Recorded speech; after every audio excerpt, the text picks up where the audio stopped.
6 young girls sexually assaulted by a Syrian refugee at a water park. No, this story doesn't take place in Germany, in Sweden, or in Belgium. The alleged attack took place right here in Canada. Suleiman Haj Suleiman has been charged with 6 counts of sexual assault and 6 counts of sexual interference after 6 young girls, all under the age of 16, reported to police that a Syrian migrant inappropriately touched them while they were swimming at the West Edmonton Mall World Water Park just this week. The Syrian refugee is a 39-year-old father of 6, and he was arrested at the scene right after the girls reported the incidents to an on-duty lifeguard. It's honestly a sad story. 6 young girls who should have had an innocent and playful afternoon at a swimming pool. Their lives now, no doubt, changed forever. It's a sad story, but it's not wholly unexpected. Mass Muslim migration in Europe ought to have been a warning for the West, but now it's arriving at our front door. An importation of a culture which requires pictograms and instruction manuals for migrants on how not to sexually assault girls in bathing suits. A culture that requires anti-rape lectures lest a migrant run into a girl in a miniskirt. A culture that turns a night of festive celebration into grounds for mass sex assaults, employing the practice of Arabic gang rape known as taharush. Well-meaning Canadians will minimize the claims of these 6 young girls. They'll say that, well, you can't speak of a trend based on just one incident, and yeah, that's fine. But it hasn't been just one incident. I've covered reports of sexual and physical harassment and assaults across 5 different provinces in this country, all perpetrated by Syrian migrants on our publicly funded schoolyards. Just because the mainstream media is not reporting it, yeah, that doesn't mean that it's not happening. And so, what has been the response of the Sharia-compliant media in the wake of this alleged attack at the hands of a Syrian migrant? Well, right on cue. All the usual players in the fake news media are urging for the suppression of very relevant information. Canada's state broadcaster, the CBC, couldn't so much as report the attack without reaching out to the Muslim community.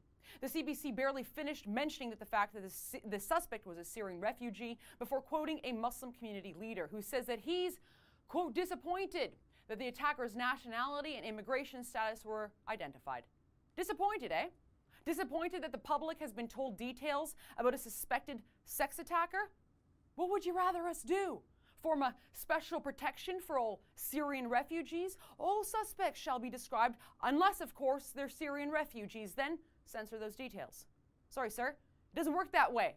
Not in this country. At least it shouldn't. CTV Edmonton mentioned the attack. However, they made no reference to the Syrian refugee suspect in custody. As for the national newscast, well, Global National made no mention of the attack whatsoever. Neither did CTV National News. Or CBC's The National. Translation? None of the national newscasts covered this attack. It's worth noting that all of the newscasts I've just mentioned were taped several hours after news of the sex assault first broke. It's also worth mentioning that while no national news network covered the Edmonton sex attack story, well, guess what? They all managed to cover a story about a Canadian woman in a hijab who was refused entry into the U.S. Back to the local news for a second. Global News Edmonton's nightly newscast, well, they did mention the attack and the status of the suspect. However, the story shifted with a very quick pivot to a fear of backlash against Muslim immigrants.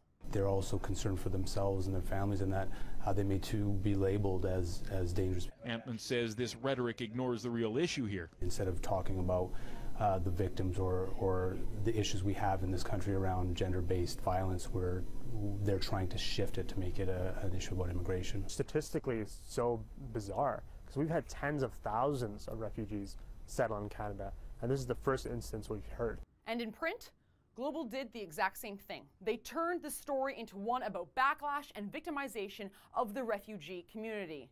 The piece quotes members of the Muslim community who say that they are worried about, quote, backlash of comments being traumatizing for other refugees. Really?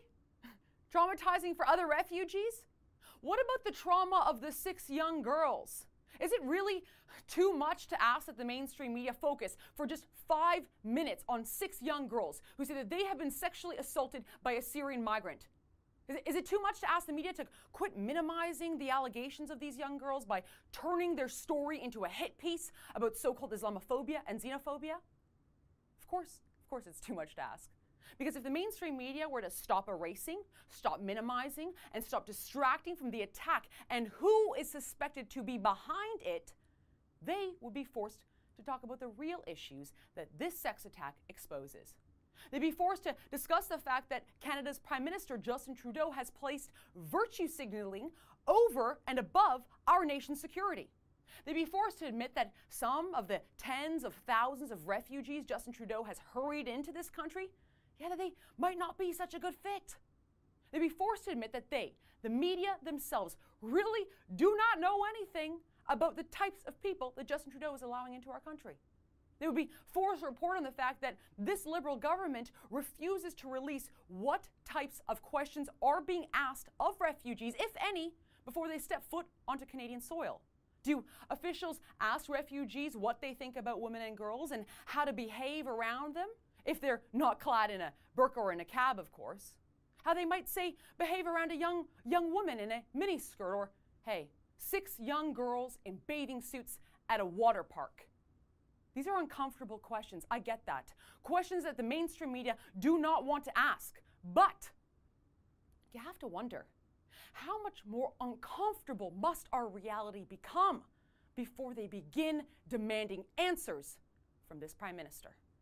For the Rebel.media, I'm Faith Goldie.